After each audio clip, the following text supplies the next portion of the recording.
Уважаемые коллеги, добрый день. Сегодня в нашей повестке несколько важных вопросов, значимых для миллионов граждан страны. Прежде всего, речь об укреплении благополучия семей с детьми. Подчеркну, мы не только строго выполняем все ранее взятые социальные обязательства, но и вводим новые меры поддержки. Так, для работающих родителей, которые воспитывают 2 и более детей, и в расчете на каждого члена семьи имеют невысокие доходы, подоходный налог НДФЛ фактически снижается до 6%. Считаю данное решение абсолютно справедливым. Оно соответствует логике, духу всей нашей демографической и социальной политики. Уже с 1 июня текущего года такие граждане могут подать заявление в социальный фонд на возврат большей части уплаченного в предыдущем году подоходного налога. Соответствующую семейную выплату смогут получить оба родителя, если каждый, разумеется, из них работает официально. На сегодняшний день с заявлением на возврат НДФЛ за прошлый год обратилось порядка 1,5 миллиона человек. Выплаты уже начались, денежные средства поступают на банковские карты родителей. Прошу заместителя председателя правительства Татьяну Алексеевну Голикову рассказать в ходе нашего совещания, как строится работа по данному направлению. Важно, чтобы семьи удобно и быстро могли получить дополнительную поддержку от государства. Сейчас, летом, такие средства могут стать хорошим подспорьем для планирования досуга детей.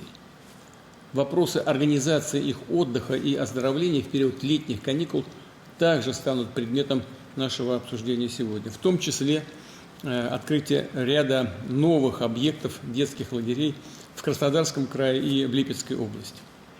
Министр просвещения Сергей Сергеевич Кравцов подробно доложит вместе с коллегами о летней оздоровительной кампании. В этой связи отмечу, что мы последовательно и системно развиваем инфраструктуру детского отдыха по всей стране. В том числе 2022 года реализуем отдельный федеральный проект по капитальному ремонту действующих и строительству новых детских лагерей. Всего летом текущего года в детских центрах смогут отдохнуть свыше 5 миллионов 750 тысяч детей. Ставим себе задачу, чтобы каждый год увеличивалось число детей, которые могли бы провести лето в санатории или детском лагере. Полноценно отдохнуть, набраться сил. Приведу несколько цифр на этот счет. Так, с 2023 года за счет бюджетных средств отремонтировано 136 и возведено 336 новых объектов детского отдыха. Речь о жилых корпусах, спортивных стадионах и залах, пространствах для творчества и просветительских инициатив, о медицинских кабинетах и столовых. Благодаря этой работе создано 160 тысяч новых мест для отдыха и интересного полезного досуга. Масштабная модернизация такой инфраструктуры будет продолжена. Помимо серьезного обновления действующей сети к 2030 году планируется ввести еще более 200 тысяч новых мест для детского отдыха и оздоровления. Нужно обязательно создавать условия, чтобы не только государство вкладывало средства в развитие и обновление детских лагерей и здравниц, но и наш бизнес, предприятия и компании финансировали такие востребованные, важные для страны проекты. И таких примеров становится все больше. Укрепление здоровья детей – наш общенациональный приоритет. Мы от него не отступаем, несмотря на все внешние вызовы. Все это вещи, приходящие, эти вызовы внешние, а дети, молодые поколения – это будущее России, продолжение нашего народа. Понимая это, к сожалению, можем констатировать и то, что и наши противники не останавливаются опять перед террористическими актами. Имею в виду и удар в Старобельске по общежитию студентов педагогического колледжа. Еще раз обращаю внимание руководителей спецслужб и всех силовых структур на необходимость усилить и антитеррористическую безопасность, и вообще безопасность в целом по всей системе, по всей образовательной, социальной системе и инфраструктуре. Прошу оперативно провести соответствующую работу. В период летних каникул нужно надежно защитить детские центры, лагеря, здравницы. Здесь нужно действовать с максимальной ответственностью. Но мы каждый год, каждое лето обращаемся в целом к этим вопросам, вопросам обеспечения безопасности детей. Это многоплановая работа, и прошу на все аспекты этой работы обратить особое внимание. Добавлю также, что, к сожалению, должен на это тоже обратить внимание, что и спонсоры киевского режима, европейские правящие элиты, тоже додумываются до таких вещей, которые раньше, наверное, в голову никому не приходили. Вводят санкции против организаций, где проводят лето, набираются сил наши дети. Ну, чушь, бред какой-то, но тем не менее это делается. Остается догадываться, какого эффекта они ожидают. Хотят ограничить работу детских центров. И я не понимаю, чего они добиваются, но тем не менее это происходит. И, безусловно, деятели, которые этим занимаются в той же самой Европе, сами себя, думаю, позорят. С точки зрения здравого смысла, нормальных людей и в России, да и в Европе, во всем мире, это проявление какого-то скудоумия, попытка сделать очередную мелкую пакость. Удивительно, что люди доходят до этого абсурда. В наши детские центры, между тем, с удовольствием приезжают ребята из всех субъектов федерации, из зарубежных стран, и немало у нас детей приезжает из-за границы, проводят в них время интересно и ярко, с большой пользой для своего развития. И если европейские деятели, озабоченные гендерными проблемами и защитой разного рода сексуальных меньшинств, если их раздражает вид счастливых, увлеченных своим делом, любящих Россию детей, значит, мы с вами все делаем правильно и верно. Правильные ценности продвигаем. Так будем действовать и дальше. И просил бы министра просвещения Сергея Сергеевича Кравцова взять слово и доложить о новых объектах. Пожалуйста, прошу, Сергей Сергеевич. Спасибо. Уважаемый Владимир Владимирович, уважаемые коллеги, 1 июня стартовала летняя оздоровительная кампания. Готов доложить, что система детского отдыха полностью к ней готова. Наши приоритеты – безопасность, доступность и качество детского отдыха. Начну с вопросов безопасности. Все лагеря проверены Роспотребнадзором, МЧС, иными надзорными органами на предмет соблюдения противопожарных, санитарно-эпидемиологических норм, антитеррористической защиты. Дважды, 21 апреля, а также 28 мая, проведены всероссийские учения. Отработаны действия при чрезвычайных происшествиях с участием МЧС, МВД, Росгвардии, НАКО. В целом по стране все выявленные недочеты своевременно устранены. Проведены необходимые инструктажи. Вопрос, Владимир Владимирович, на постоянном контроле в правительстве. 28 апреля под руководством Дмитрия Николаевича Чернышенко мы провели всероссийское совещание с регионами о готовности к летней кампании со всеми структурами. Также с этого года внедрили систему мониторинга состояния объектов детского отдыха в режиме реального времени. В части содержательной работы. Наш приоритет, чтобы отдых каждого ребенка не ограничивался только общением со сверстниками и развлечениями, а был, как вы только что сказали, насыщен событиями, расширял кругозор ребят, давал новый опыт, был, что называется, со смыслом. Что делаем? Разработали и внедрили единую программу воспитания для всех лагерей, как государственных, так и частных. В ее основе лучшие практики и опыт Артека и Орленка. Программу реализуем совместно с Обществом знанием и Движением первых. Направили рекомендации по исполнению песен, просмотру фильмов, организации культурных мероприятий. Все они формируют чувство гордости за нашу страну, уважение к ее истории, культуре, традициям, семейным ценностям. Смены делаем тематическими. В текущем году они во многом посвящены Году единства народов России. Как вы, уважаемый Владимир Владимирович, поручали на Совете по поддержке русского языка, организуем ряд мероприятий, посвященных родным языкам, русскому языку и отечественной литературе. Так, например, в Артеке и Смене реализуются международные программы Мосдружбы, которые собирают детей, проживающих за рубежом, но активно изучающих русский язык. В Орленке пройдет тематическая смена «Русский язык. Сила слова». Также мы изменили подходы к кадровому обеспечению. Не секрет, что из-за сезонного характера работы детских лагерей сотрудников зачастую нанимали без особых требований. С этого года вожатых отбираем с учетом наличия педагогического опыта. Что касается доступности детского отдыха, всего этим летом будет функционировать 40,5 тысяч детских лагерей, что на 280 больше, чем в прошлом году. Из них 2000 стационарные. Это позволит охватить отдыхом на 100 тысяч детей больше, чем в прошлом году. Это более 5,5 миллионов тысяч ребят. Импульсом к развитию инфраструктуры детского отдыха, о чем Владимир Владимирович сказали в вступительном слове, стала масштабная программа по вашему поручению. Мы ее реализуем. Восстановление и модернизация детских лагерей. Она также реализуется при поддержке партии «Единая Россия». За 4 года в программе приняли участие 70 регионов. Мы возвели 336 новых жилых модулей, в ближайшей перспективе еще 130. Организована федеральная горячая линия по детскому отдыху. Аналогичные линии открыты и в регионах. Родители всегда могут обратиться по всем интересующим их вопросам. Льготы, стоимости и правила оформления путевок.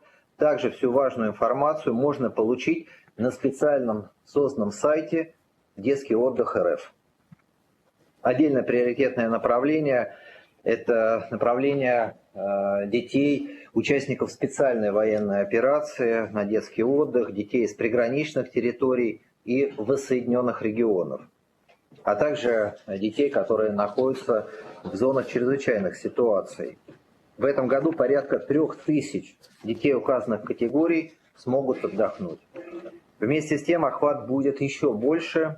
Сейчас совместно с партией «Единая Россия» прорабатываем механизмы дополнительного финансирования отдыха детей льготных категорий в здравницах Краснодарского края. Уважаемый Владимир Владимирович, не могу не сказать и о поддержке тех, кто пострадал из-за чудовищного теракта в Старобельске. Во-первых, Владимир Владимирович, мы сейчас завершаем аттестацию ребят, и все учащиеся до 10 июля, все 329 выпускников получат аттестаты. Во-вторых, все желающие отдохнуть этим летом мы направим в федеральный центр смены. И с 21 июня ребята поедут на отдых.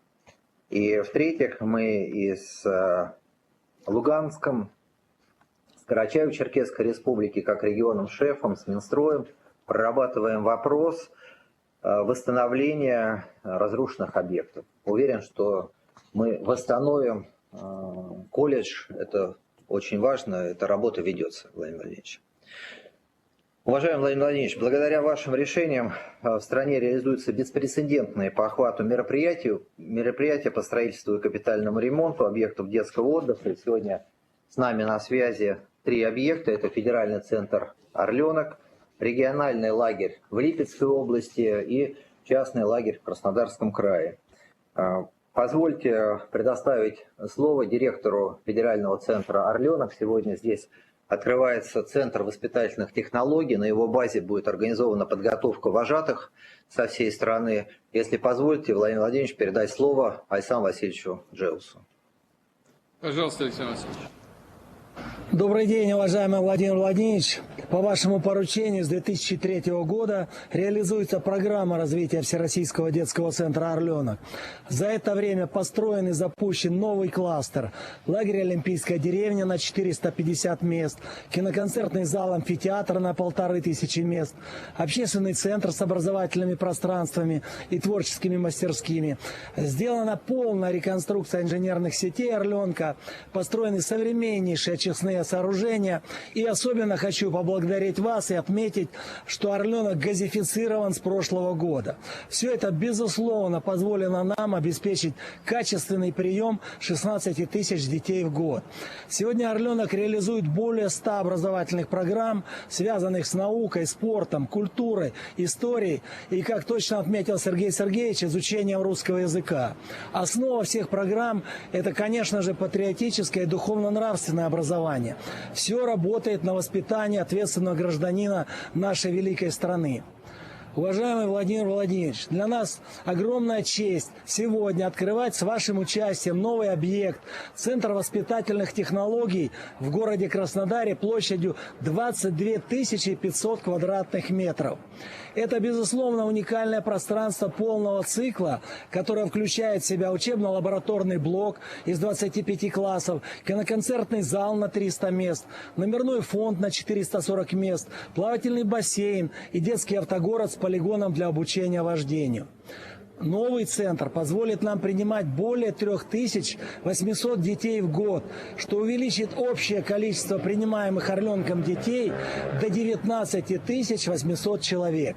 В этом году на базе центра планируется обучить 1500 учителей начальных классов по программе развития социальной активности «Орлята России», в которой уже сегодня принимают участие более 4 миллионов младших школьников, чего, нужно сказать, до сегодняшнего времени мы не делали. Также в октябре этого года на базе центра пройдет фестиваль вожатского отряда «Россия», который объединит 300 лучших вожатых страны. Владимир Владимирович, от коллектива «Орленка» искренне благодарим вас лично, Управление делами президента, правительство и Министерство просвещения за постоянное внимание и поддержку. Это, конечно, вдохновляет нас искать новые методики и форматы работы с детьми и педагогами. Мы сделаем все возможное, чтобы новый центр в городе Краснодаре стал флагманской площадкой воспитательной работы в стране. Спасибо вам огромное и ждем вас всегда в «Орленке». Спасибо. Александр Алексеевич, вам спасибо большое. Желаю вам такой продуктивной, интересной работы с детьми.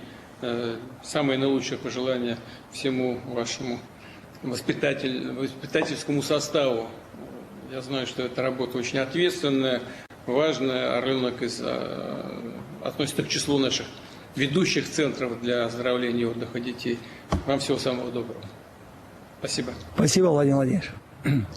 Уважаемый Владимир Владимирович, позвольте передать слово Липецкой области. На связи детский лагерь «Прометей». Здесь ведется огромная работа и в части новых жилых модулей, которые строятся, доложит директор центра Николай Юрьевич. Позвольте ему передать слово. Да, пожалуйста, Николай. Добрый день, Владимир Владимирович. Разрешите доложить о развитии комплекса «Прометей» в Липецкой области, который был открыт в 1977 году. За это время в нем отдохнуло более полумиллиона детей из России и зарубежья. В областную собственность комплекс принят в сентябре 2022 года. И сегодня мы проходим масштабное обновление, чтобы стать современной площадкой для детского отдыха в полном соответствии с федеральными стандартами воспитательной работы. Каждый новый объект мы рассматриваем не как отдельный проект, а как часть единой воспитательной среды. Сегодня «Прометей» соединяет традиционные ценности загородного отдыха с современными технологиями. Что уже создано для детей? Оздоровительный центр с физиотерапией и соляными пещерами. Спортивным ядром является стадион на 1200 мест, крытый 25-метровый бассейн, игровые площадки, теннисные корты, тренажерный комплекс, автодром, веревочный парк и скалодром.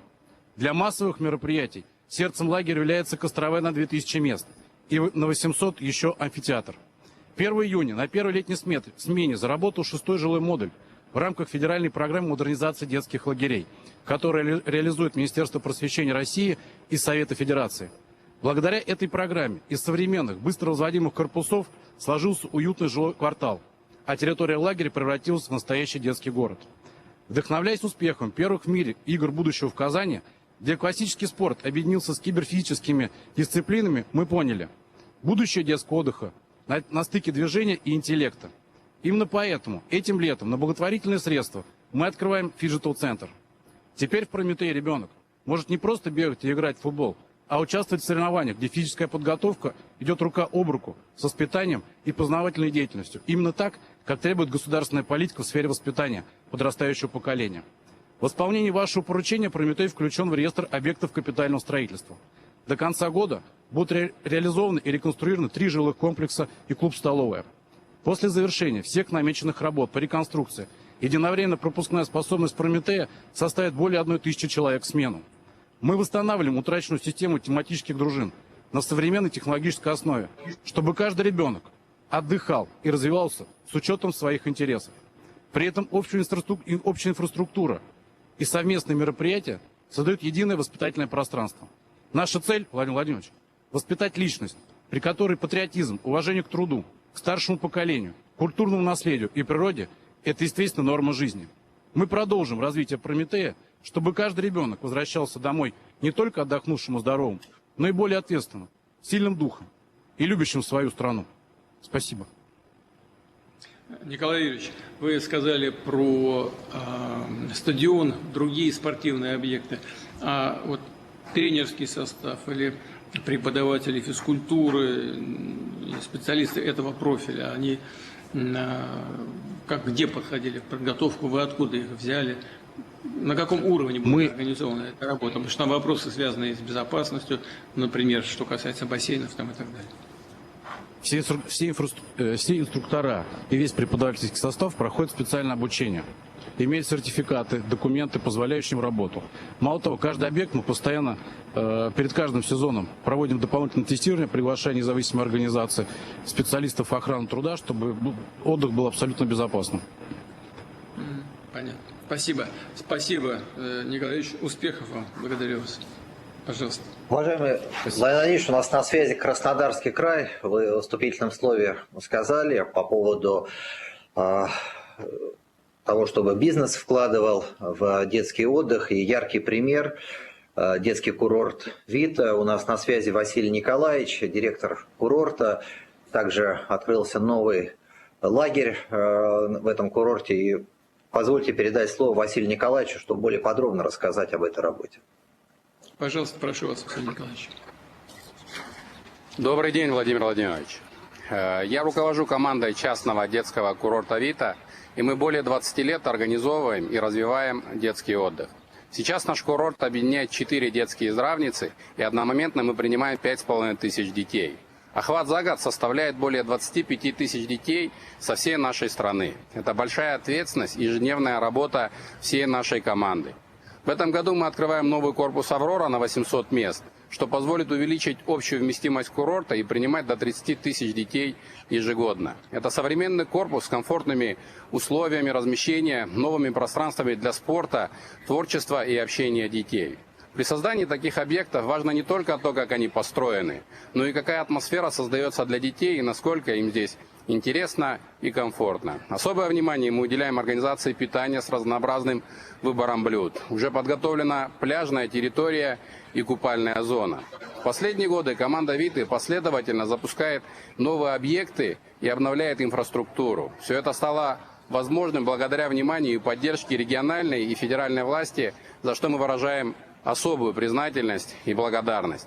Федеральная программа воспитания Министерства просвещения помогает формировать у наших маленьких гостей правильные жизненные ценности, а взаимодействие со всероссийскими детскими центрами нам помогает ориентироваться в государственной повестке. Мы на постоянной основе сотрудничаем с Фондом «Защитники Отечества», оздоравливаем детей участников СВО, а сами бойцы проводят интересные встречи с ребятами. ВИТА участвует также в организации отдыха детей приграничных и исторических регионов. И в прошлом году мы оздоровили порядка 3000 детей из Белгородской, Курской и Брянских областей. Для нас детский курорт – это особый мир. Здесь дети учатся общаться, работать в команде, принимать новые, первые самостоятельные решения, пробовать новое и раскрывать свои способности. Такими принципами руководствуется вся команда детского курорта «Вита». Главный ориентир для нас – это дети и все лучшее, что с ними связано. Сегодня у нас достаточно опыта, чтобы понимать, что нужно детям и их родителям. И мы будем продолжать и развиваться дальше. Спасибо. Спасибо большое. Василий Николаевич, вы сказали, что это частный объект. А кто финансирует работу этого детского учреждения? Мы на протяжении 20 лет финансируем за счет собственных средств и только проданных путевок. Так, да?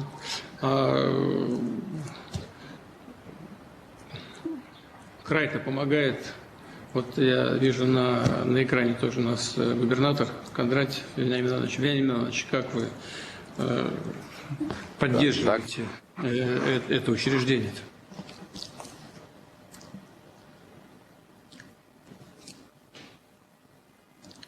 Не слышно. Подождите, пожалуйста, Вениамин Иванович. Нет звука.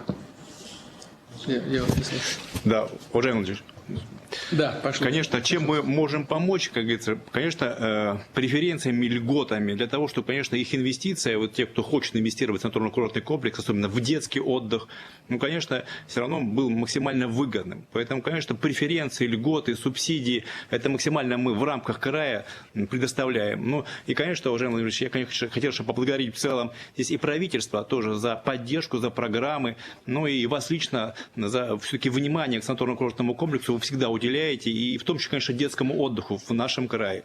И вот сегодня, позвольте мне, поскольку слово дали, в вашем присутствии все-таки были открыты два знаковых, поверьте, знаковых современных объекта для детского отдыха и в Анапе, и в Краснодаре. И я хочу подчеркнуть, что при вашей поддержке и поддержке правительства, и это говорит о чем? Что не только, в первую очередь, о сохранении детского отдыха в Краснодарском крае, но о его развитии. И, конечно, сегодня мы присутствуем для важного, при важных событиях края, то есть это открытие, еще раз подчеркиваю, 2 детских здравниц, которые, поверьте, несут очень достойную такую свою лепту в детском отдыхе в целом в Краснодарском крае. Ну, а мы поддерживаем, поддерживаем максимально, ну, потому что понимаем, что здесь это нужно сохранить статус детского отдыха края и еще добиться развития. Хорошо, спасибо. Василий Николаевич, субсидии, преференции, льготы, вы их чувствуете? Да, конечно. Помимо этого, когда было нам довольно тяжело, вот, особенно по прошлому году, были приобретены дополнительно путевки, то есть есть льготы, отложены были налоги и сформировано. Поэтому мы не чувствуем себя одними, и очень большая поддержка, что на региональной, что на федеральной власти, за что действительно большое спасибо. Это самое главное для нас. Понял, спасибо. Вениамин Иванович, и вам тоже спасибо большое за эту работу, за поддержку детского отдыха. Василий Николаевич, а каково состояние пляжей в Анапе сейчас? У нас на сегодняшний день полностью открыт и готов пляж. Мы получили санэпидзаключение. Ждем и пытаемся даже сами в какой-то мере согреть море, чтобы пойти искупать детей. Поэтому у нас все хорошо. Как же вы греете там эти... Нагревателями, что ли? Ну ладно. Вместе с детьми пытаемся создать настроение. Я понял, хорошо. Я желаю вам хорошего настроения и хорошей работы удачной. Василий Николаевич, спасибо большое. Всего доброго. Спасибо. Вот Сергей Сергеевич упоминал о совместной работе министерства с партией «Единая Россия». Якушев Владимир Иванович у нас в списке принимающих участие в нашем совещании. Добавите что-то?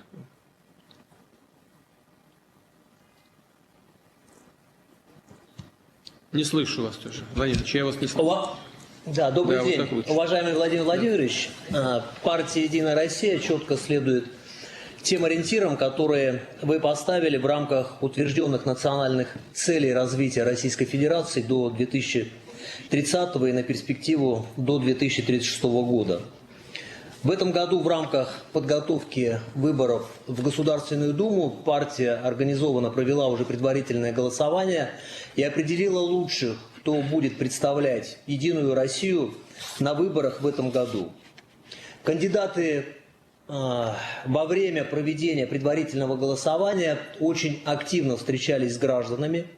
И нужно сказать, что в рамках голосования приняло участие 10 миллионов наших граждан как избирателей при предварительном голосовании. Это самая большая цифра, а вы знаете о том, что партия «Единая Россия» – это единственная партия, которая использует как раз предварительное голосование, чтобы определять лучших в своих рядах. Также мы очень активно выполняем ваше поручение, которое вы дали на 22-м съезде партии. А поручения выдавали следующее, что когда мы пойдем на выборы в 2026 году, мы четко должны отчитаться перед нашими избирателями по нашей народной программе, которая была принята в 2021 году. И как раз сейчас вот этот период отчетов проходит по всей стране. Помимо этого мы собираем предложения в новую народную программу. В рамках этого общения и в результате этих мероприятий возник запрос от наших граждан на более масштабный охват летним оздоровительным отдыхом детей, участников специальной военной операции, а также ребятишек из многодетных семей, а также из семей, находящихся в трудной жизненной ситуации. Мы этот вопрос предварительно, Владимир Владимирович, проработали с правительством, и Сергей Сергеевич в своем выступлении об этом сказал. Правительство готово поддержать наше предложение о дополнительном выделении 3 миллиардов рублей на данное направление, что позволит увеличить количество отдыхающих ребятишек в этом году еще на 40 тысяч. Поэтому при вашей поддержке и вашем согласии мы бы просили поддержать наше совместное предложение. Это серьезно помогло бы как раз вот этой категории семей организовать полноценно сегодня отдых для своих детей. Спасибо. Спасибо большое. Конечно, прошу вас продолжать все эти усилия по важнейшим направлениям, о которых вы сейчас сказали. Сергей Сергеевич, обращаюсь сейчас к министру, знаю, что и не только партия «Единая Россия», но и представители других партий, представленных в парламенте России, активно работают по наиболее значимым социальным направлениям. И прошу вас тоже не терять с ними контакта. Они стараются вносить свой посильный вклад в эту нашу совместную работу. И он тоже может быть значительным. Сергей Сергеевич. Есть, Владимир Владимирович, да. Так и будем действовать. Хорошо, договорились. Теперь хочу поблагодарить всех коллег, которые принимали участие в этой части нашего сегодняшнего совещания. Мы переходим к другим вопросам. И прежде всего хотел бы рассмотреть ряд текущих вопросов. Вот уже говорил о семейных новых выплатах. Попросил бы Татьяну Алексеевну Голикову дать на этот счет свои комментарии. Пожалуйста, Татьяна Алексеевна. Спасибо, уважаемый Владимир Владимирович. Добрый день, уважаемые коллеги. Как вы уже, уважаемый Владимир Владимирович, отметили во вступительном слове, 1 июня этого года у нас успешно стартовала новая мера государственной поддержки семей – ежегодная семейная налоговая выплата.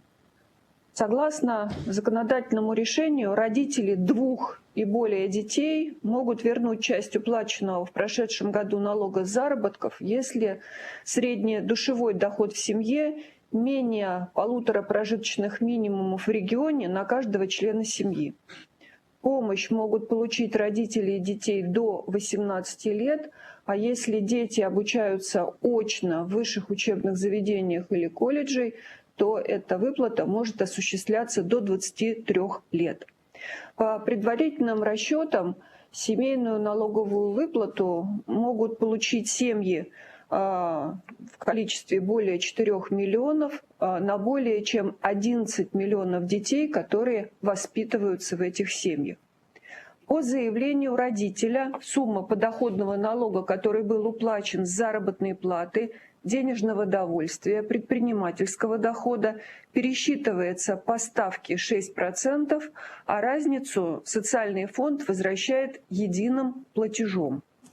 Важно, что получаемые семьями стандартные социальные основные имущественные вычеты на детей не влияют на сумму выплаты. То есть если родители, например, купили квартиру или воспользовались имущественным вычетом или оформили социальный вычет, скажем, на образование ребенку, то сумма семейной налоговой выплаты не уменьшится.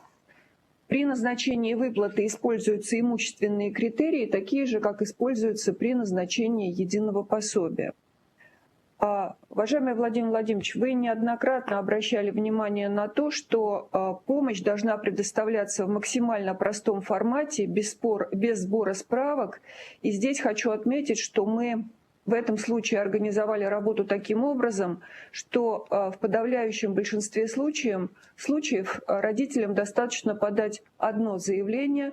В основном мы используем портал госуслуг, но и осталась возможность лично подать заявление в многофункциональный центр или в отделение социального фонда на месте.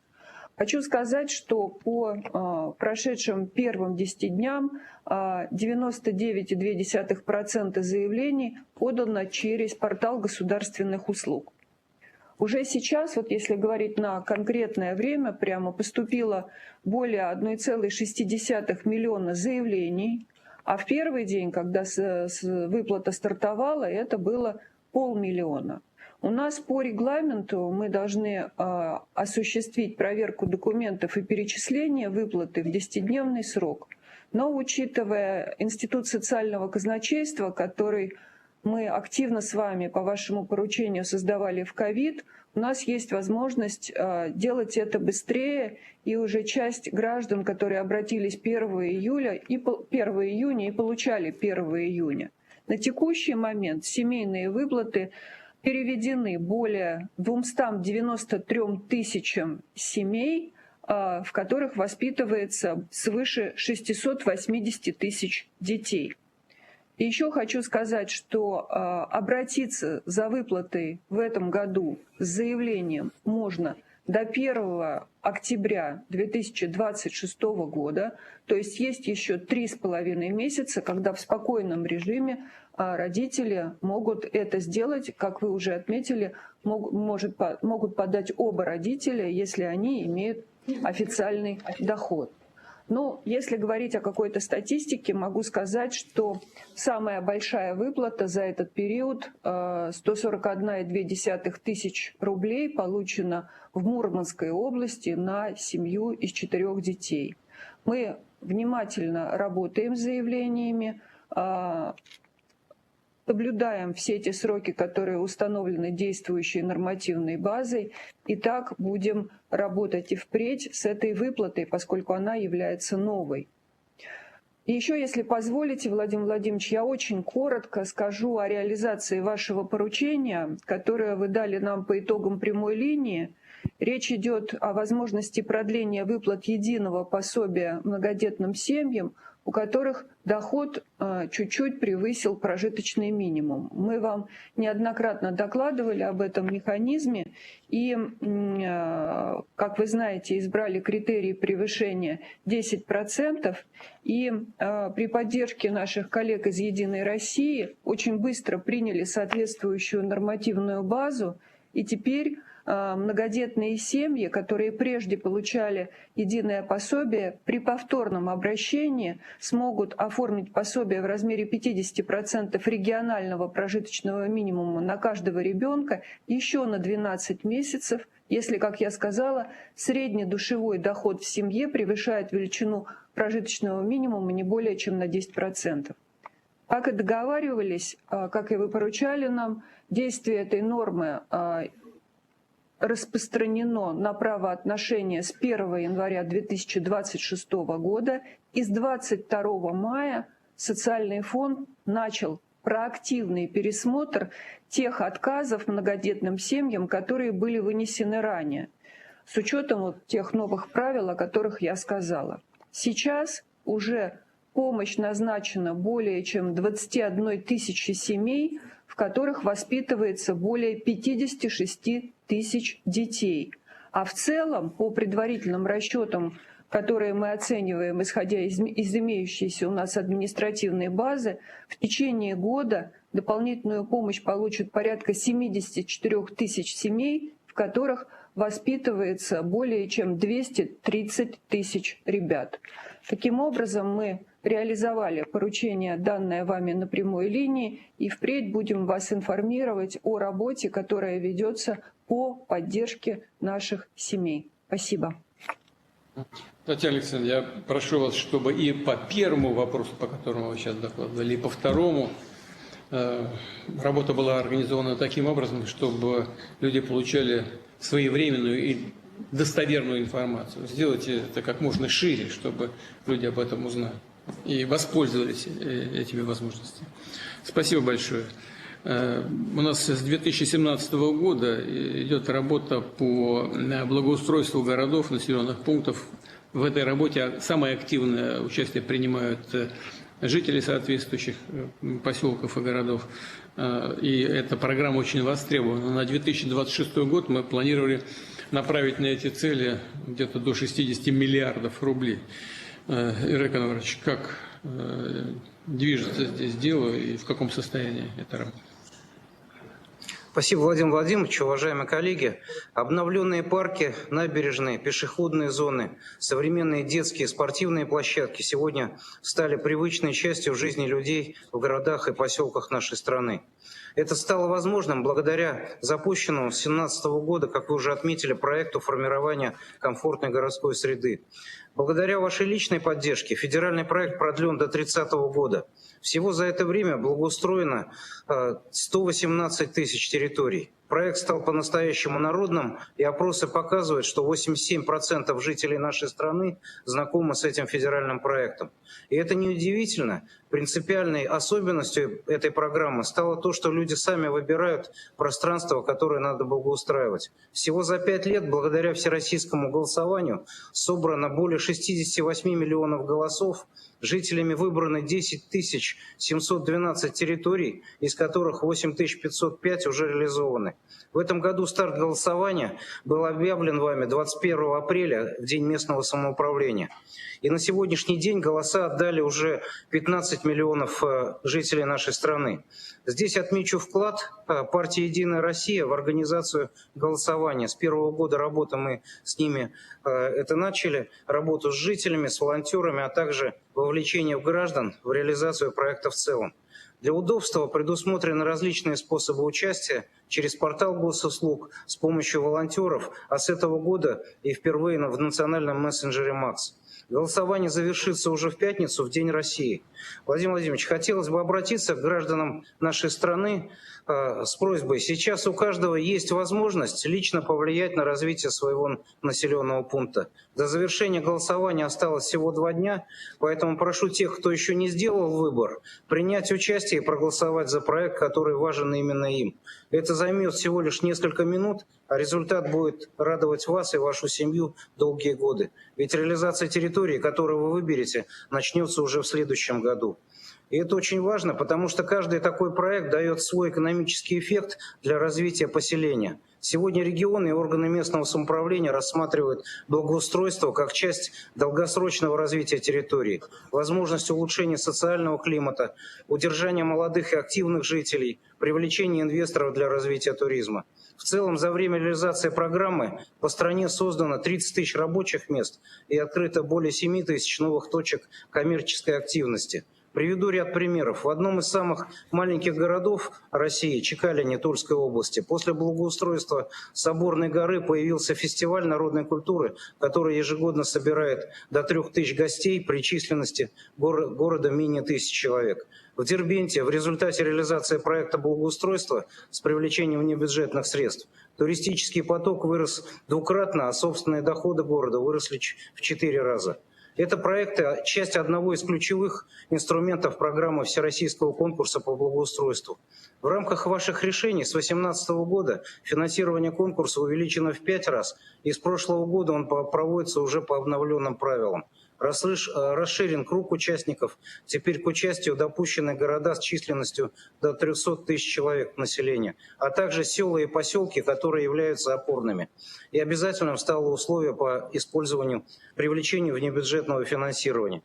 Всего за время проведения конкурса победителями стали 924 населенных пункта нашей страны, из которых отобрано 1609 проектов. Из них уже 1160 проектов реализованы, в том числе 1000 в опорных населенных пунктах.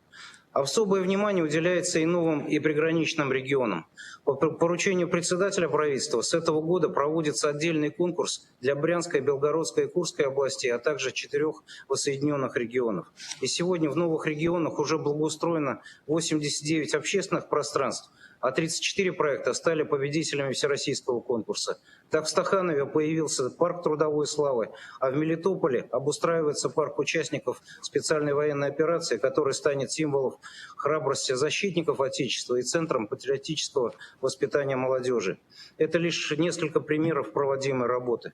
Отдельно отмечу, что в рамках всероссийского конкурса реализуются проекты, которые отражают и культурное многообразие нашей страны, объединяют разные традиции. Это особенно важно с учетом того, что 26-й год объявлен вами годом единства народов России. Например, в городе Боровске Калужской области благоустроена территория рядом со Святой обителью, а в поселке Айскара Чеченской Республики создан парк рядом с мечетью.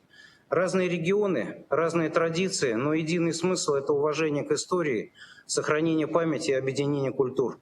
Владимир Владимирович, главный результат этой работы – то, что люди видят реальные изменения. Это отмечают и главы регионов, сами жители, которые передают вам слова благодарности за преображающиеся территории. За цифрами повседневная жизнь – это молодая семья, которая гуляет с коляской в новом парке, школьники, которые после уроков идут на современную спортивную площадку, люди старшего поколения, которые встречаются на красивых набережных. Реализацию проекта продолжаем на благо жителей нашей страны. Доклад завершил. Спасибо за внимание. Ираклий Анварович, мы когда будем подводить итоги работы по этому направлению за текущий 2026 год? За текущий год у нас конкурс на этот год завершился прием по всей России 1 июня. По дальневосточной части мы результаты подведем до 1 июля. А победителей выберем уже где-то ко дню строителя в августе. Хорошо. Спасибо. Владимир, если позволите, справочно, вот Иван сказал, Да, мы Михаил Владимирович, при вашем пожалуйста, поддержке, мы с Маратом Шакирзяновичем позавчера как раз говорили, еще не успел с министром проговорить, хотели совместить с Днем строителя, при вашей поддержке сделать это в Москве. В регионах все время делали, но вот такое предложение, наверное, сразу можно было бы, если поддержите, нам и запланировать. Спасибо. Хорошо, хорошо, Михаил Владимирович, конечно, так и сделаем. Спасибо. У нас продолжается работа на западе страны, на юге, в Сибири и на Дальнем Востоке по созданию крупных кластеров культуры федерального уровня. Но наши ведущие творческие вузы тоже там на Дальнем Востоке работают, открывают свои филиалы. Ольга Борисовна, как это работает? Уважаемый Владимир Владимирович, уважаемые коллеги, особая роль в системе художественного образования отведена преемственности каждой из ступеней. Это и детская школа искусств, и училище, и вуз, а также передача знаний от мастера к ученику. Именно эти столпы стали основой культурной и образовательной политики и на Дальнем Востоке.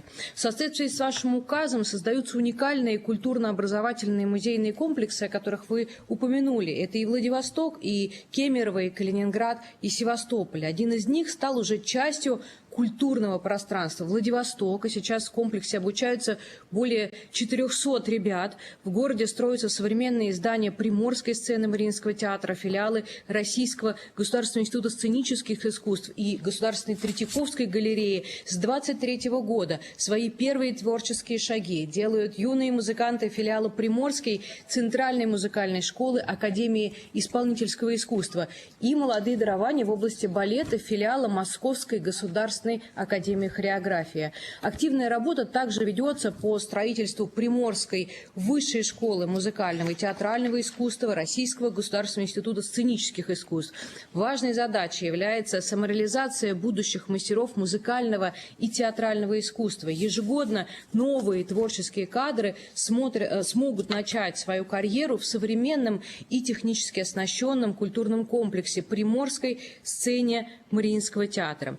Уже существующий в настоящий момент театр имеет 3 сцены. Это большой и малый зал и летнюю площадку. Большой зал предназначен для таких крупных масштабных мероприятий, вмещает более 1300 зрителей. Малый зал рассчитан на 305 мест. Здесь регулярно проходят такие камерные события, творческие встречи, просветительские и особой популярностью пользующиеся детские программы и те же мастер-классы для ребят, которые жизнь свою которую связывает с творчеством. Ну а летняя площадка предназначена для общедоступных концертов. Репертуар приморской сцены Мариинского театра насчитывает 30 опер и 26 балетов по произведениям отечественных и зарубежных классиках. И в рамках театрального сезона текущего 25-26 года было выпущено еще 5 премьер. Всего в театре и на гастролях состоялось 350 выступлений, которые посетило более 200 тысяч зрителей.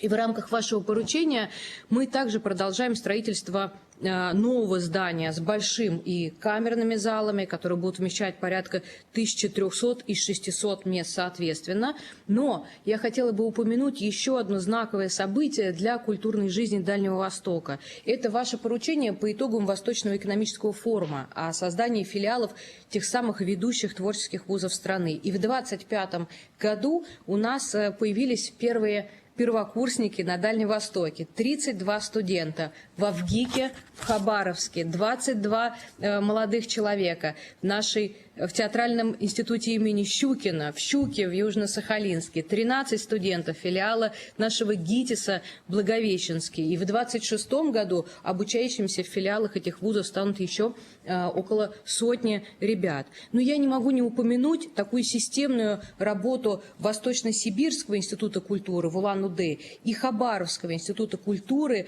а также Дальневосточного института искусства в Владивостоке. Ежегодный выпуск специалистов этих вузов для отрасли культуры Дальнего Востока составляет более 400 студентов только бюджетников. И традиционный формат работы наших ведущих творческих вузов связан также с целевым обучением для конкретных театров. Это национальные студии, мастерские. Такой механизм взаимодействия используется, например, в Высшем театральном училище института имени Щепкина при Государственном академическом малом театре, и в ГИКом, и ГИТИСом, и Театральным институтом имени Бориса Щукина. Я приведу лишь пример. Например, этого года ребята из Республики Бурятия приедут на Сахалин учиться в такой студии национальной, а их потенциальным местом работы станет Республиканский бурятский театр кукол Ульгер. Их уже там ждут с нетерпением их будущие коллеги. Уважаемый Владимир Владимирович, приоритет нашей работы заключается в обеспечении учреждений культуры Дальнего Востока кадрами, а также в раскрытии потенциала этих регионов. Ну и, конечно, в первую очередь, чтобы у талантливых ребят Дальневосточного федерального округа была возможность учиться у себя дома. Спасибо. Хорошо, спасибо. Вы упомянули, сказали о Московской академии хореографии. Я надеюсь, не ошибаюсь, но мне кажется, что она сама требует уже модернизации, да? Да, вы знаете, действительно, и мы сейчас очень активно работаем с нашим новым ректором Светланой Юрьевной Захаровой. У нее, к слову, сегодня день рождения, я хочу сказать, и она трудится очень активно. Спасибо вам большое. И я отдельно еще обязательно оставлю звонок и передам. И вы знаете, готовится сейчас проектно-сметная документация. Вы абсолютно справедливо говорите о том, что инфраструктура даже московского главного здания нашего хореографического училища, конечно, требует модернизации, а педагоги, конечно, у нас фантастические, невероятные выпускники. Ну да. Михаил Владимирович, просил бы вас тоже обратить на это внимание, может, вместе с московскими властями там объединиться и помочь. Это одно из ведущих учреждений в данном вопросе. Принято, Владимир. Хорошо, спасибо большое. Да, благодарю всех коллег, кто работал вот в этой части. И давайте перейдем к основному вопросу.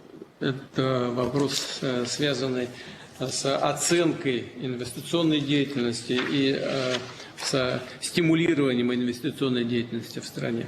Пожалуйста, Решетников Максим Геннадьевич. Уважаемый Владимир Владимирович, уважаемые коллеги, на Петербургском экономическом форуме, Владимир Ильич, вы обозначили ключевой задачей запуск нового инвестиционного цикла. Хотел бы доложить, как выстраивается сейчас эта работа. С конца прошлого года мы наблюдаем ожидаемое снижение инвестиционной активности. Это происходит на фоне высокого накопленного уровня прошлых лет. Я напомню, что в 2024 году у нас объем инвестиций в реальном выражении превысил уровень 2020 года на 38%. А с точки зрения отношения инвестиций к ВВП вырос до уровня, превысив 23%. Текущая денежно-кредитная политика, конечно, влияет на инвестиции. Во-первых, прибыль компаний, а это у нас основной источник инвестиций, сокращается вследствие высоких процентных расходов. Соответственно, развиваться за счет своих средств возможностей не так много, а кредитоваться дорого. Кроме того, инвестиции не так привлекательны, как высокие ставки по депозитам, и компаниям в текущих условиях иногда выгоднее копить деньги на счетах, что мы видим по объему депозитов в банках. Также многие предпочитают возвращать кредиты даже в ущерб новым проектам. Понимаем, что постепенное смягчение денежно-кредитной политики поддержит инвестиционный процесс. Вместе с тем крайне важны меры немонетарного характера, которые реализует сейчас правительство.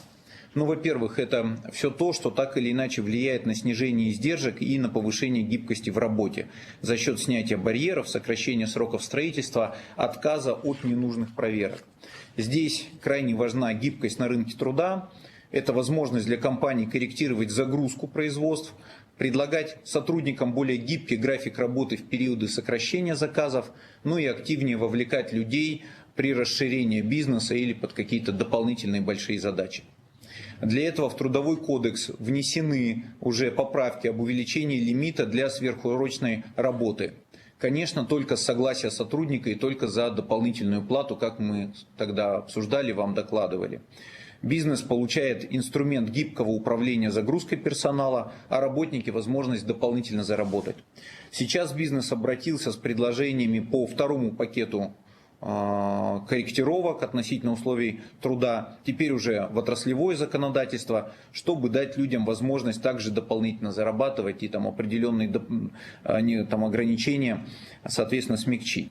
Все это дает возможность загрузить мощности предприятий за счет внутренних ресурсов. Отдельно ведется большая работа по производительности труда, что направлено на выявление и отказ от ненужной работы внутри предприятий, а также по всей цепочке поставок. Инструменты здесь это методы бережливого производства, цифровизация, роботизация, использование искусственного интеллекта. Здесь мы тоже вам докладывали, у нас 17 отраслевых программ готово, 55 миллионов рабочих мест на сегодняшний момент охвачено. Ведомства активно их реализуют. Большая работа проведена по сокращению инвестиционно-строительного цикла. Например, сроки на получение разрешений в промышленном строительстве сократились на 530 дней по сравнению с 2021 годом. И бизнес дает такую оценку снижения издержек строительства на 14%. Это, еще раз подчеркну, оценки бизнеса. Для снижения издержек также нужны понятные и эффективные механизмы разрешения споров. Здесь у нас судебная система испытывает большую нагрузку, и бизнес ощущает ее на себе через затяжные дорогие разбирательства. Здесь есть предложения со стороны бизнеса по развитию внесудебных способов урегулирования споров. Законодательные инициативы подготовлены. Здесь бы мы попросили оказать содействие в их обсуждении с Верховным судом. Второе большое направление – это защита прав собственности и стабильные условия работы. Почему это так важно именно сейчас? Дело в том, что для сохранения и развития бизнеса в текущих условиях перед многими собственниками встал вопрос либо о декапитализации бизнеса, ну иными словами, нужно доставать какие-то заначки и вкладывать их, возвращать их в бизнес, там иногда это ранее какие-то выплаченные дивиденды, но либо о долгосрочном отказе от выплат дивидендов там, на несколько лет вперед. И в том и в другом случае это возможно только при понимании долгосрочности и уверенности в владения активами. Поэтому здесь крайне важен принятый при вашей поддержке закон о сроках исковой давности, о спорах по приватизации. Он дает важный сигнал о гарантиях собственности тем, кто развивал и инвестировал в предприятия и коллективы последние 10, 20, 30 лет. И по экспертным оценкам у нас в начале 90-х было приватизировано более 110 тысяч государственных на тот момент предприятий, из них 80 тысяч это малый и средний бизнес. Поэтому то решение, которое принято, оно актуально у нас главным образом как раз для этого типа бизнеса. В текущих условиях не всем удается при этом сохранить все-таки платежеспособность бизнеса. Многие под развитие взяли кредиты, и понятно, что есть вопросы по обслуживанию некоторых предприятий. При этом нам крайне важно эти компании производства сохранить, потому что это зачастую такие очень продвинутые, активно развивающиеся компании в тех секторах, где нам надо. Для этого нам необходимо развитие законодательства о банкротстве, причем в сторону именно механизма добанкротной санации, то есть когда можно всем вместе кредиторам списать часть долга, чтобы компания смогла договориться о реструктуризации долгов еще до того, как будет возбуждено дело о банкротстве. Сейчас у нас на площадке правительства мы фиксируем итоговую позицию, чтобы в ближайшее время направить на окончательное согласование в Государственное правовое управление. Там предварительный текст коллегами поддержан. Соответственно, просим поддержки и сделать это поправками к уже принятому в первом чтении законопроекту и поддержать принятие изменений в весеннюю сессию. Это у нас крайне важный институциональный такой элемент. Далее, стабилизировать условия работы помогают соглашения о защите и поощрении капиталовложений. Стабилизационная оговорка распространяется на градостроительное, налоговое, таможенное, земельное законодательство. Сейчас у нас 75 соглашений с ЗПК на 5,5 триллиона рублей. И в том числе очень важно, что 4 новых, которые мы заключили на полях прошедшего питерского форума, то есть у бизнеса есть интерес к этому инструменту даже вот сейчас в непростое время. И проект хороший, 2 тепличника, один в том числе в Омске, один крупный новый ГОК в Башкирии и проект «Энергоцентр» мощностью 30 мегаватт на попутном, по сути, нефтяном газе, который будет работать, и центр обработки данных, ну, по факту ЦОТ и майнинг, то есть все в одном комплекте, такой очень комплексный, хороший проект. При этом отмечу, что и на базе уже накопленных инвестиций можно обеспечить большие темпы роста. Для этого нужно максимально эффективно использовать те мощности и ту инфраструктуру, которая уже есть. Например, у нас в электроэнергетике потребители сейчас реально используют менее 40% сетевой мощности. Вот, то есть компании заявляют потребность зачастую, а потом ее не используют. При этом, понятно, под эти стройки взяты кредиты, платятся проценты, все это так или иначе вкладывается потом в тариф. Поэтому введение таких принципов, как «бери или плати», плата за присоединяемую мощность и формирование рынка мощности с возможностью ее покупать и продавать бизнесу, ну то есть формирование мощности как актив, помогут эффективно использовать инфраструктуру, избегая и простоев, и перегрузок в сети, и зачастую новых инвестиций. Еще один ускоритель использования всех ресурсов в экономике – это платформизация. Платформы развивают и логистическую сеть, помогают увеличивать занятость в экономике и повышают эффективность использования активов. Ну вот там пример Яндекса, который коллеги приводили. Значит, у них до платформ 43% времени такси тратилось на полезную поездку, а с платформизацией 70%. Это значит и использование автомашины, использование личного времени, и такие примеры по всем направлениям. Поэтому мы рассчитываем и уверены, что реализация стратегии платформизации экономики, которую вы поручили разработать на Санкт-Петербургском форуме, и уже в правительстве мы подходы делали, у Михаила Владимировича недавно была стратсессия, мы в ближайшее время представим предложения и закрепим эти тренды. Помимо всего этого создан большой спектр инструментов финансовой поддержки, фабрика проектного финансирования, где мы гарантируем процентную ставку, таксономия проектов техсуверенитета, под которую Банк России снижает резервы банкам и, соответственно, их стимулирует кредитовать такие проекты, ГЧП и концессии, где государство гарантирует спрос, ну и так далее, и так далее. При этом мы понимаем сейчас, что возможности стимулирования со стороны бюджета ограничены, поэтому бизнесу важно менять структуру финансирования проектов, в первую очередь за счет именно привлечения уже долевого капитала. Ну, то есть не долг, а выходить на первичное, на вторичное размещение акций. Для этого правительство, Центральный банк вместе реализуем программы поддержки в рамках нацпроекта. Ну и, конечно, в заключении, Владимир Ильич, многое у нас зависит от регионов. Ряд важных для инвестиций процедур – это непосредственная полномочия и ответственность регионов. На Санкт-Петербургском форуме были отмечены лидеры по работе с инвестиционным климатом. Ну, я их называть не буду, в общем, они достаточно традиционные. Но наша цель сейчас – это выровнять условия на всей территории страны, поэтому мы вместе с агентством стратегических инициатив взяли 30-ку отстающих регионов, причем там есть такие традиционно отстающие регионы, сделали по ним отдельные дорожные карты и вот в ручном режиме вместе с губернаторами добиваемся изменений именно там, с тем, чтобы у нас не только лидеры шли вперед, но и везде на территории страны было комфортно инвестировать. Всю эту работу мы ведем под руководством Александра Валентиновича Новака в рамках реализации национальной модели целевых условий ведения бизнеса вместе с Агентством стратегических инициатив, с деловыми объединениями, с Деловой Россией, с РСПП, с ТПП, с Опорой России. Она является частью плана правительства по структурным изменениям в экономике и нашим основным сейчас приоритетом работы. Владимир Ильич, спасибо за внимание. Спасибо большое. В нашей работе принимают участие руководители объединений наших предпринимательских объединений.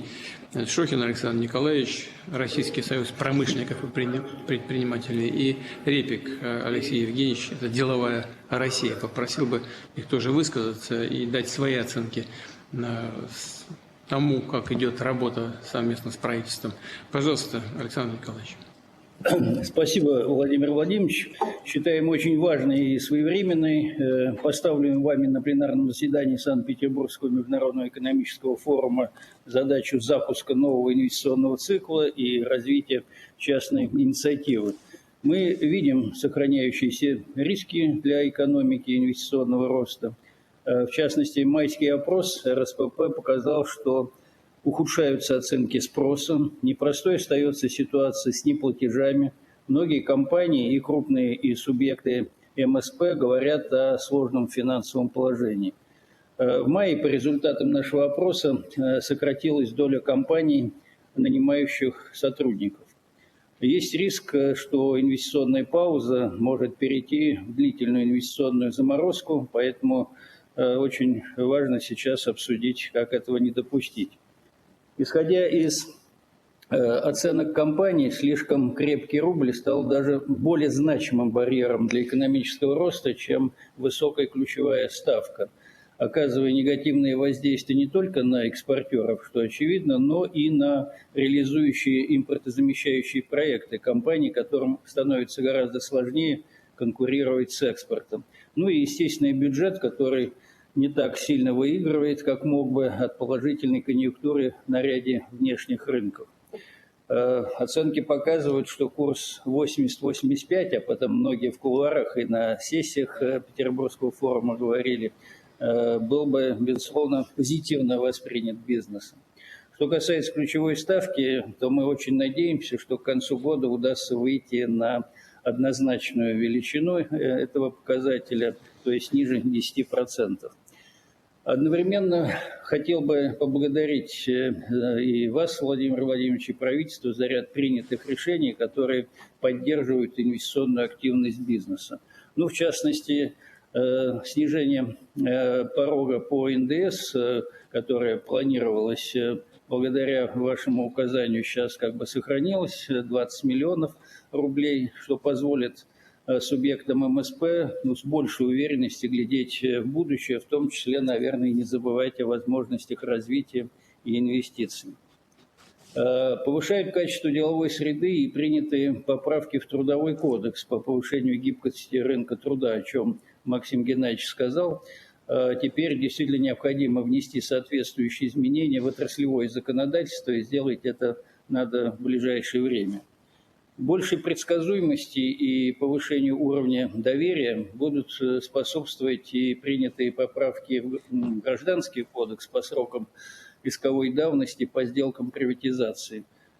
Здесь я согласен с министром экономического развития, что действительно это позволит сформировать такую предсказуемость деловой среды и уверенность в возможностях инвестирования, серьезного инвестирования, но необходимо, на мой взгляд, сформировать правоприменительную практику, основанную как раз на положениях этих новых норм Гражданского кодекса, и надеемся, что мы сумеем защитить добросовестных инвесторов и добросовестных приобретателей имущества. Здесь, конечно, понадобится взаимодействие и с Генеральной прокуратурой, и правоохранительными органами.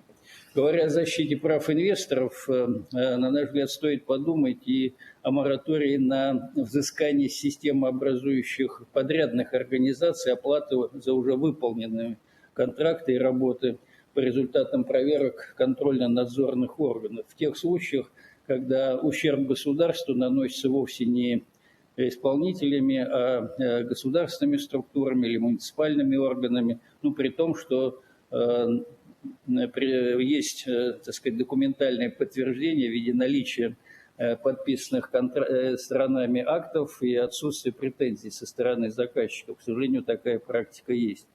Несколько предложений. Ну, во-первых, нужна донастройка мер поддержки. Полагаем, что создавать новые механизмы, инструменты поддержки инвестактивности не нужно. Их действительно достаточно много, но по многим из них нужна серьезная донастройка.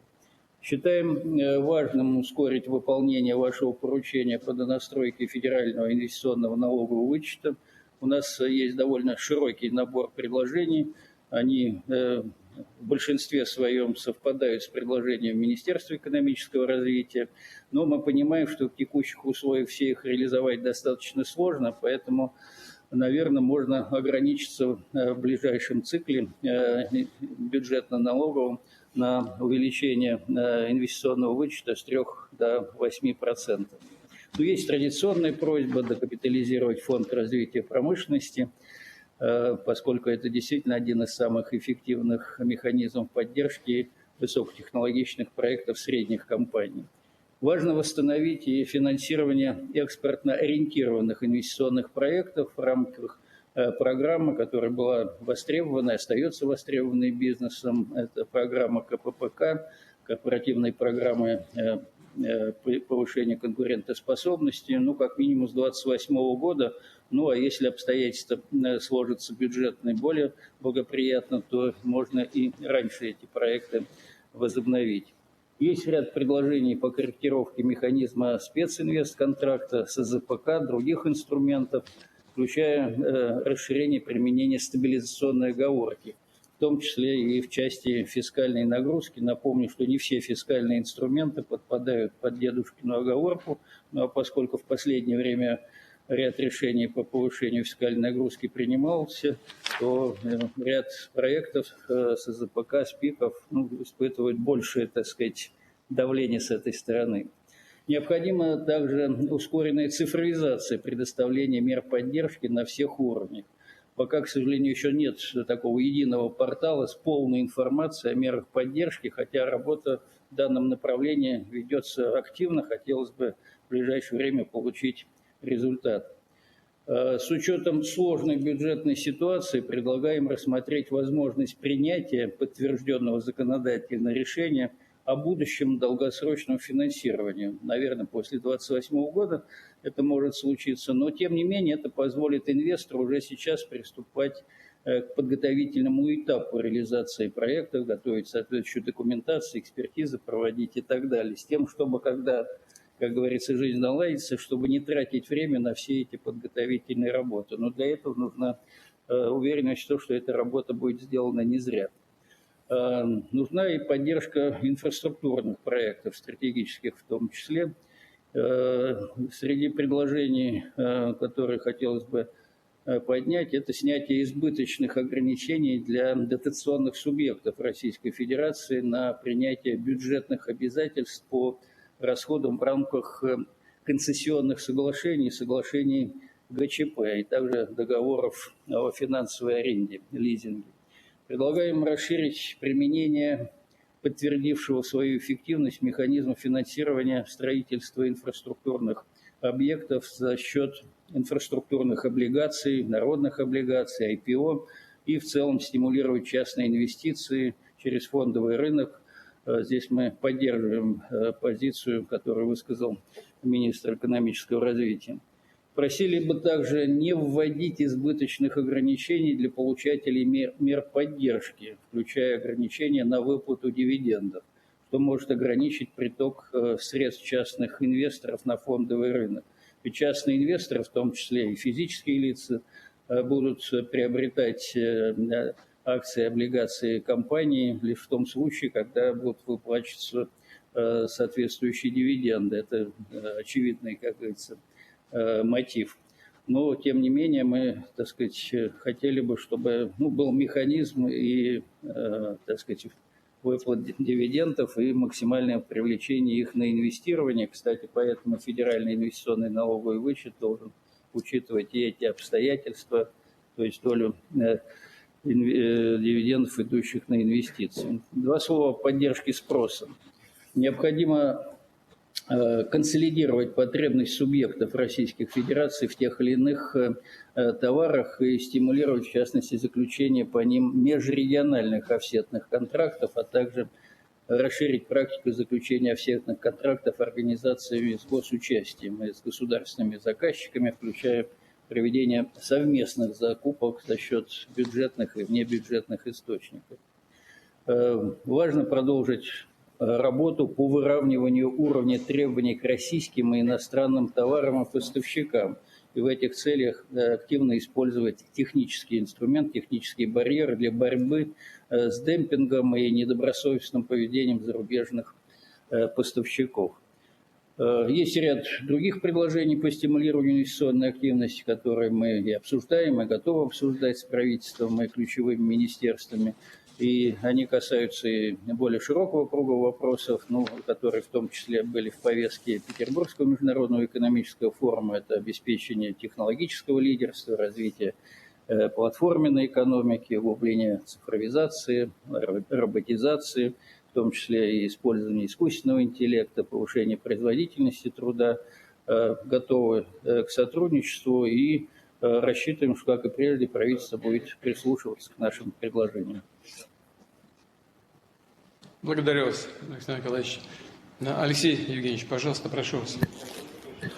Да, уважаемый Владимир Владимирович, в добавлении к сказанному, внешние санкции, усложнение логистики, международных расчетов, запретительно высокая стоимость капитала, по сути, все это издержки, которые увеличивают нашу себестоимость и бьют по конкурентоспособности нашей продукции. За конкурентоспособность нужно бороться. И бороться, как обозначил Максим Решетников, в первую очередь снижением издержек, параллельно повышая производительность труда.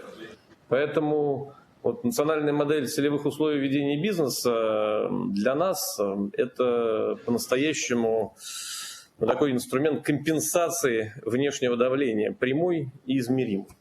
То есть сокращая сроки процедур, устраняя избыточные административные барьеры, мы, Владимир Владимирович, снимая системные вопросы, мы повышаем способность экономики конкурировать, повышаем способность экономики к развитию. За это отдельное большое спасибо команде Александра Валентиновича Новака, которая эту работу с нацмоделью ведет и курирует. Теперь, собственно, про восстановление инвестиционной активности.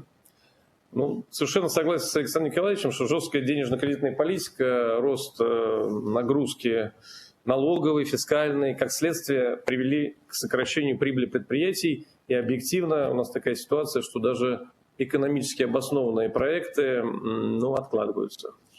При этом на уровне эмоций в России достаточно компаний, которые готовы инвестировать. И Санкт-Петербургский международный экономический форум тому очевидное свидетельство. Но часто объективных возможностей для этого просто нет. Поэтому считаю, что без серьезных дополнительных стимулов и соответствующего инструментария вопрос решить у нас все-таки не получится. При этом все ограничения, связанные с необходимостью балансировки бюджета, деловая Россия понимает прекрасно. Вообще сокращение дефицита бюджета – это базовые условия. Без него доступных кредитных ресурсов не будет ни на развитие, ни даже на операционную деятельность наших компаний. Поэтому я считаю, что важно переосмыслить подход к стимулированию инвестиционной активности. Александр Николаевич предложил не вводить ничего нового. Я, в общем, согласен, что сущности плодить не нужно.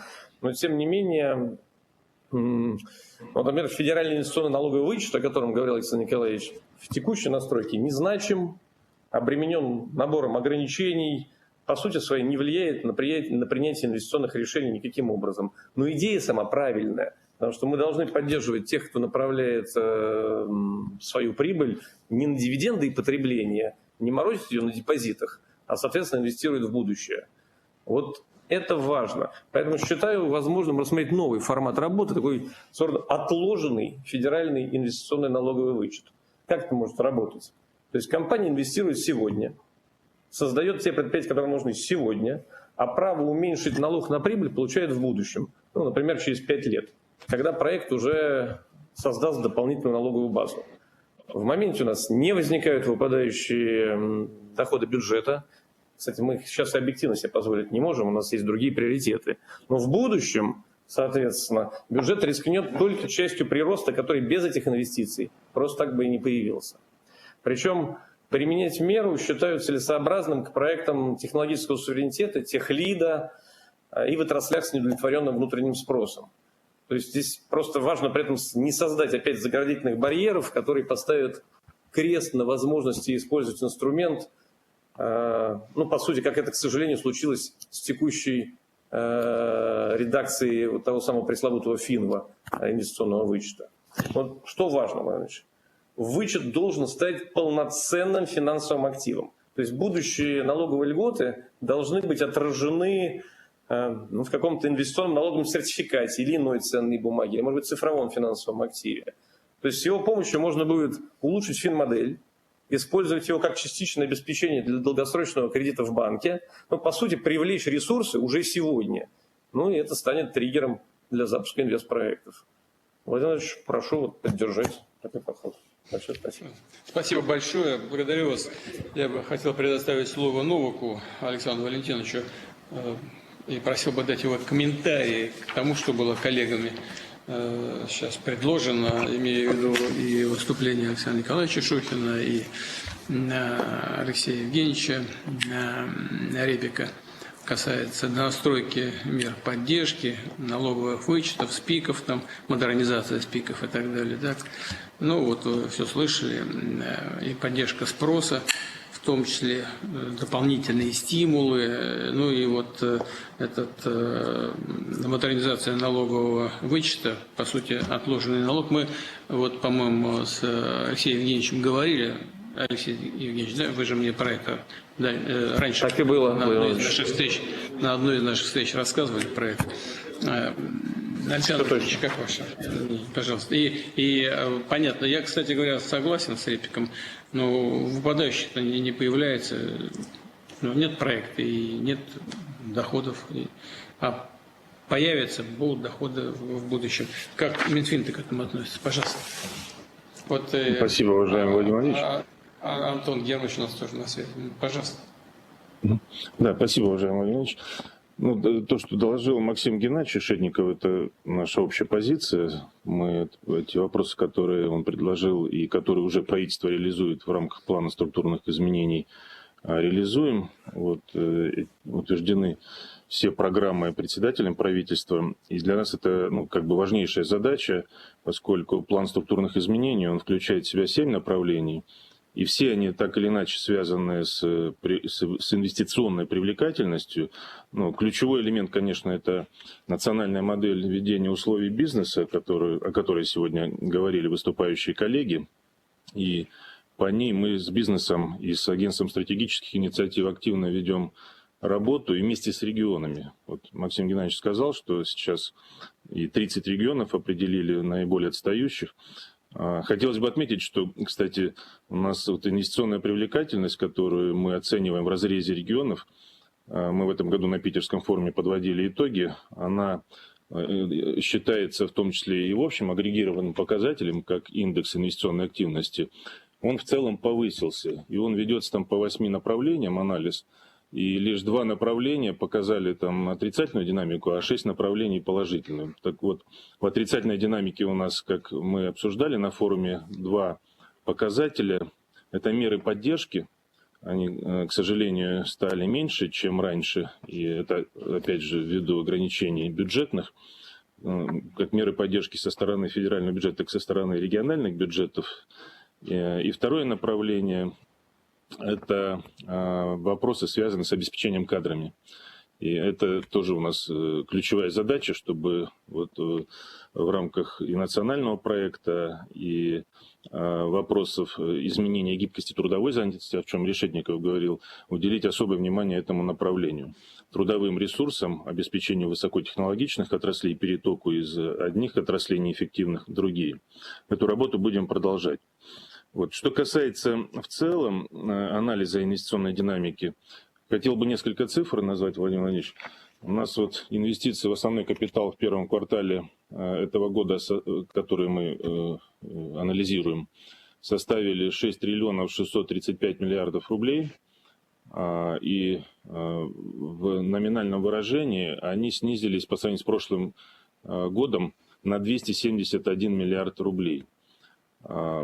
Подчеркну, что анализ показывает, что вот в основном спад сформирован ограничением инвестиций крупнейшими нашими группой крупнейших компаний, на которые пришлось минус 307 миллиардов рублей.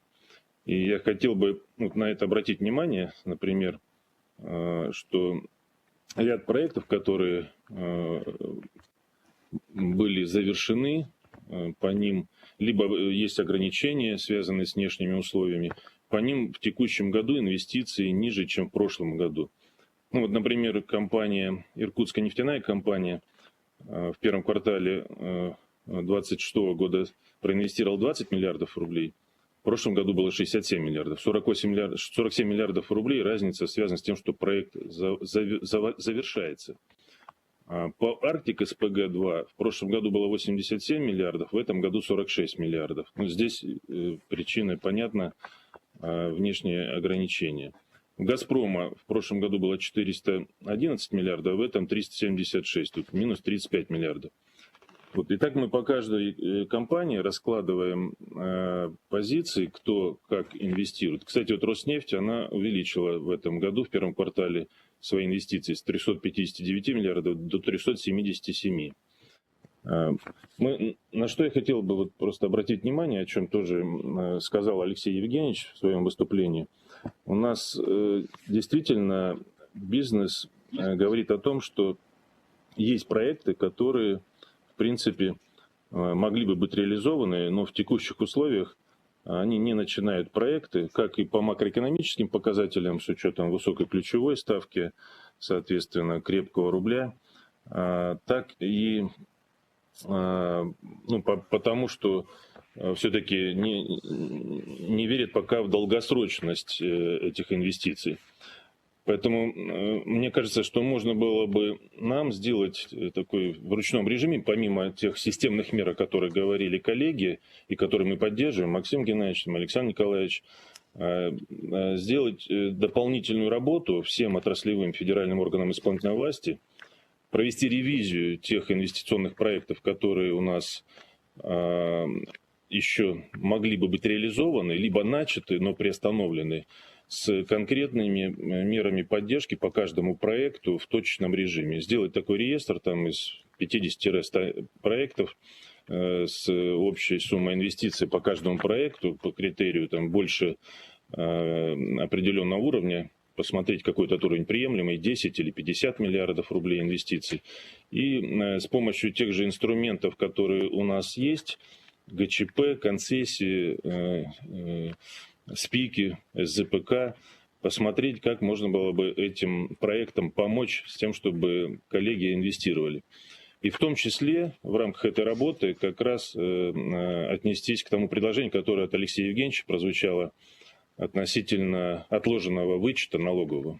Мы могли бы как раз в разрезе таких крупных проектов и посмотреть внедрение такого нового инструмента.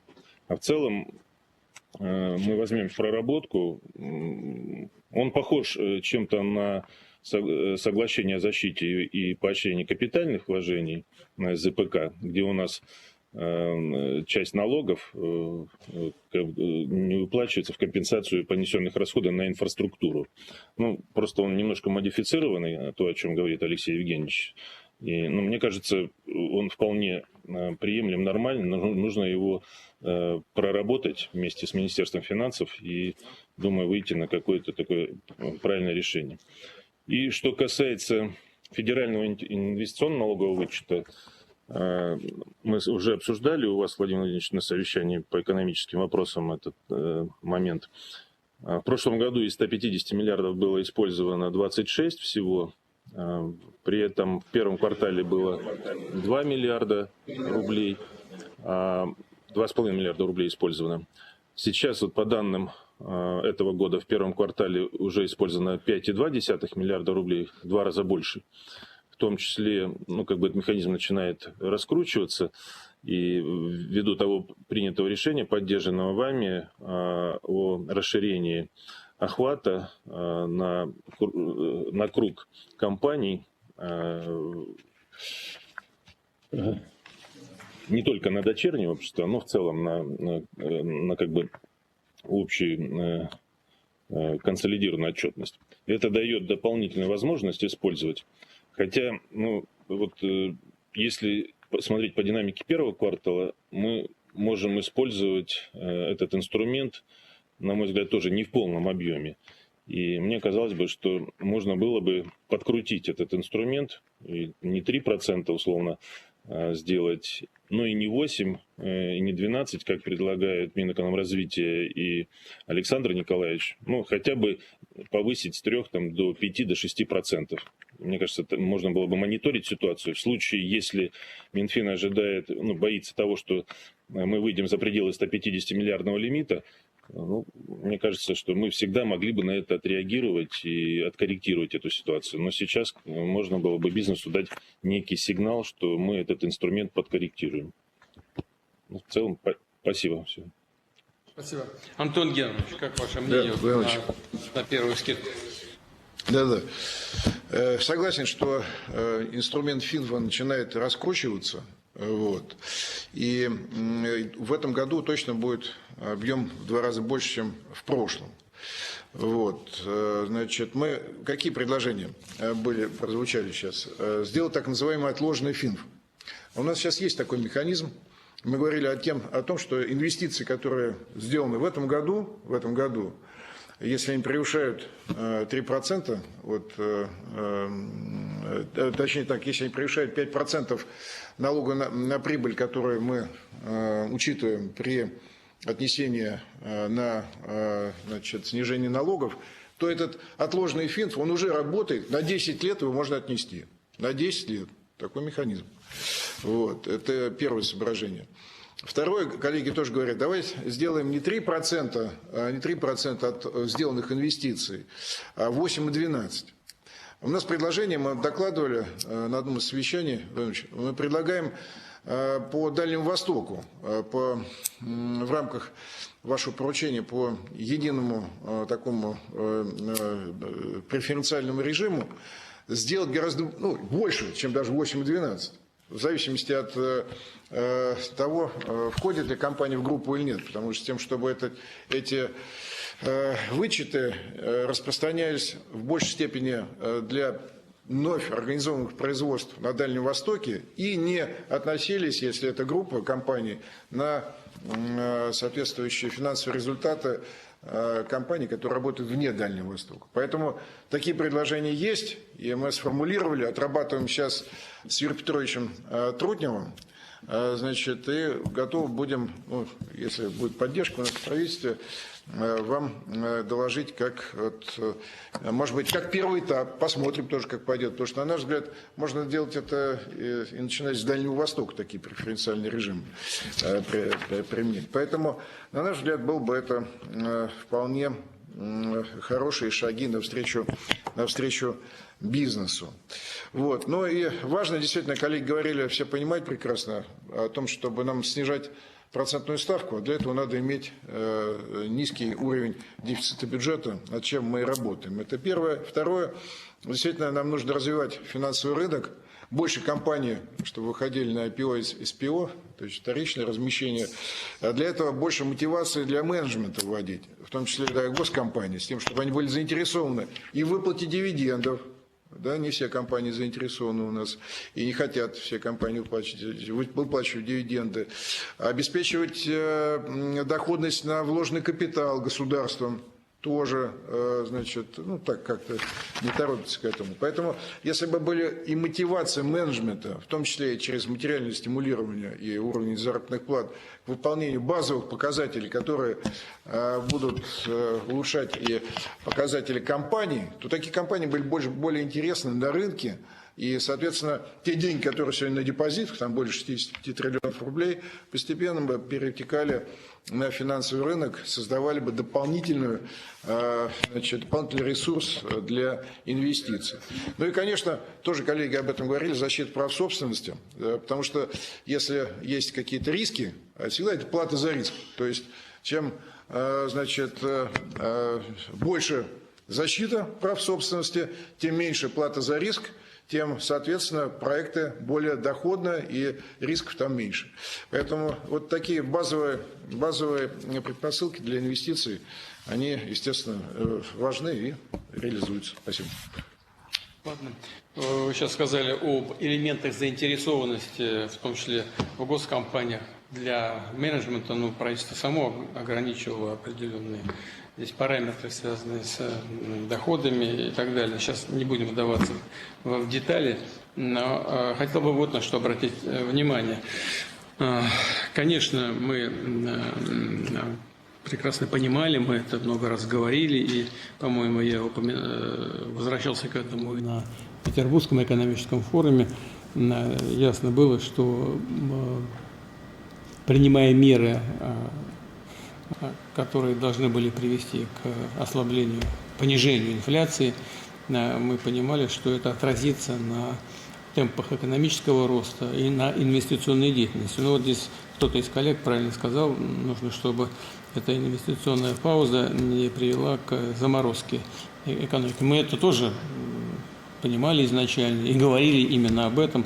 Я бы только, мне кажется, было бы справедливо, я поправил бы, все-таки инвестпауза нет, инвестиционный процесс продолжается. Это в известной степени можно, мне кажется, было бы говорить об инвестиционной сдержанности, ну, что само по себе понятно, потому что продиктовано вопросами вопросами, связанными с макроэкономикой, принимаемыми мерами экономических финансовых властей. Это касается и курса национальной валюты, и ключевой ставки. Но ситуация, она, в общем, под контролем, это очевидные совершенно вещи, и принимаемые меры дают искомый результат. Инфляция-то падает, сколько она? Уже 5 с небольшим процентов, поэтому думаю, что мы вправе рассчитывать и на снижение ключевой ставки и достижение других необходимых параметров. Вот Антон Германович сказал по бюджету, там, и, соответственно, и будет меняться и ставка, да, и будет отражаться на курсе валют. Искусственно мы здесь ничего не делаем, и мне кажется, что это специалисты, в том числе и инвесторы, тоже должны оценивать. Но кроме вот этих вещей, связанных с макроэкономической политикой или поддержанием макроэкономической стабильности в экономике в целом, конечно, есть еще и влияние на инвестпроект фактора завершения крупных инвестиционных проектов, в том числе, кстати говоря, на Дальнем Востоке. Нам, безусловно, нужно запускать новый инвестиционный цикл, и надо учитывать реалии сегодняшнего дня, но и те предложения, которые сейчас прозвучали со стороны бизнес-сообществ. Думаю, что это вещь очевидная. Многие предложения, безусловно, заслуживают не только внимания и внимательного рассмотрения, но и, мне кажется, внедрения. Надо, наверное, что-то доработать, но в целом вот целесообразно идти по тем ступенькам, по тем направлениям, которые предлагаются. Я прошу Максима Станиславовича Орешкина, мы когда будем готовить следующее совещание по экономическим вопросам, вот это все с коллегами проработать, доложить председателю правительства и выйти на решения, которые можно было бы и нужно было бы обязательно внедрять, в том числе в рамках своевременно подготовленных соответствующих поручений. Хочу всех поблагодарить за сегодняшнюю совместную работу. Спасибо.